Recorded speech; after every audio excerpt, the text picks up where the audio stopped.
Now what I'm going to do here is I'm going to start working on the outside of the flower. So if you look at this, I've got 2 layers of petals forming out here, and that's what I'm going to start doing.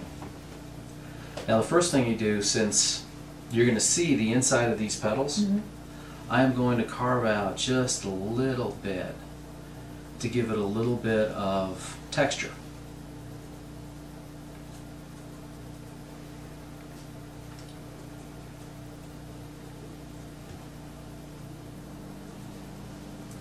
Now you also notice that I'm using kind of a sawing motion. Yes. That is, you don't want to try to drag the knife through the melon, because what will happen is eventually it will slip and you'll tear your pattern. Body parts get cut off, stuff like that.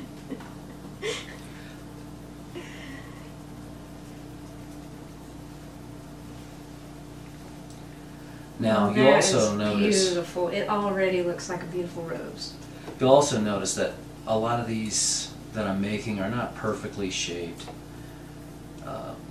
The reason why is because how many flowers do you see in nature that are perfectly shaped? But yet they're so completely beautiful. Exactly.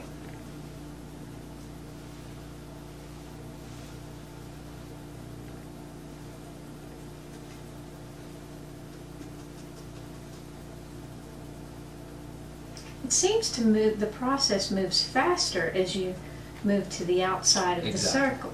And the reason why is because I'm making larger petals. Whereas in the center here, I'm really concerned about being very detailed.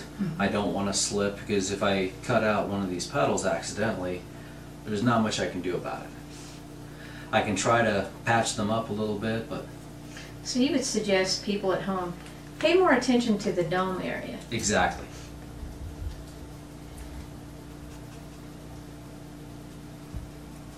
And also just make sure that you give your flowers some texture. So now that we've got this row, we want to add another row in. But before you do that, you want to make this row stand out. And the best way to do that is to come in and clean out underneath it.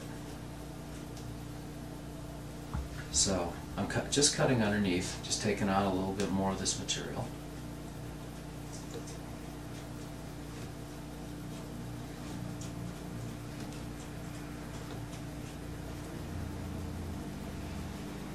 And you notice how that just makes it stand out more.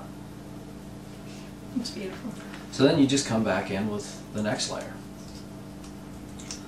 Now here you can also start giving it more texture to the flowers, to the petals.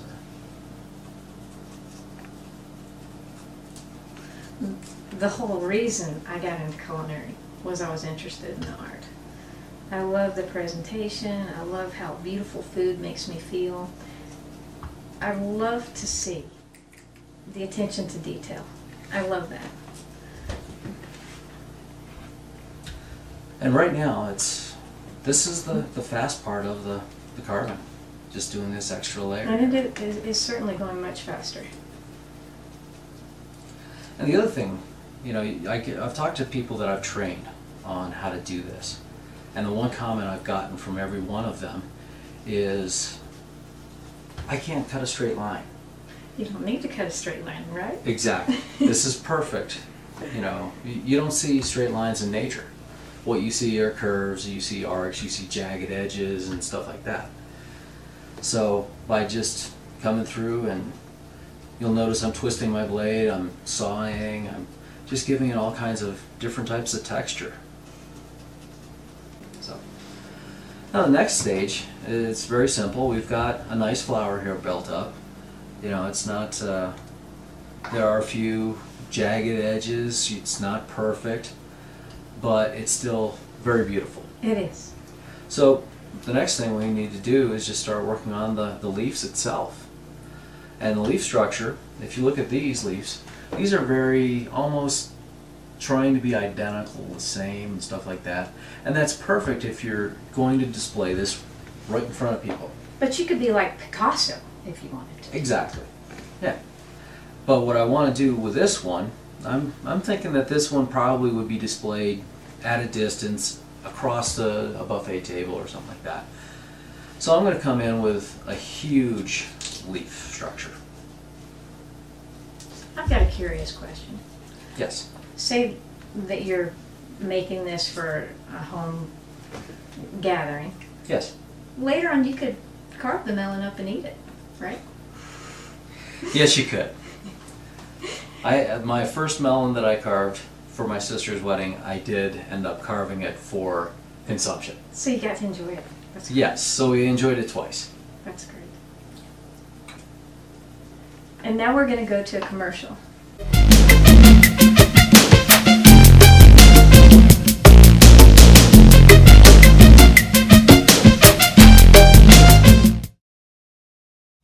Inside Culinary is sponsored by McClick Photography. For all your photo needs, give us a call at 719-287-9019 or visit us on the web at mcclick.com.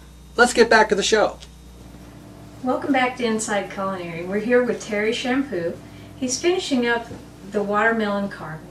Wow, Terri, you make it look so easy. Thank you. It takes a lot of practice, but once you get it, it just goes very, very quickly. We've reset the island with some items to garnish our melon. Now, Terri, where do we get started? Well, the first thing we have to do is our bottom of our melon is round, so we need to flatten that out just a bit.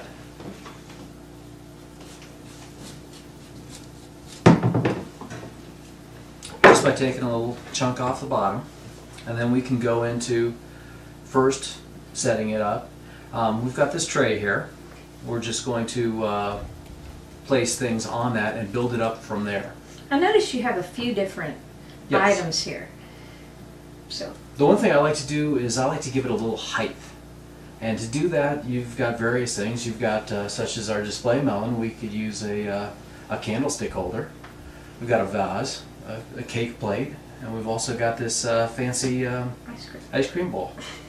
Now what we're going to do, just to give it a little bit more stability and such like that, I'm going to flip it upside down. nice. And then place our melon on it. What if it starts to wobble? You would just go back I'd come back in with a again. knife and cut it again. Cut it again until it was stable. Now the next thing I would use is, maybe some leaves. We've got these lovely ferns here. You just come in here, display them like that. What if someone didn't have these lovely ferns to garnish their melon?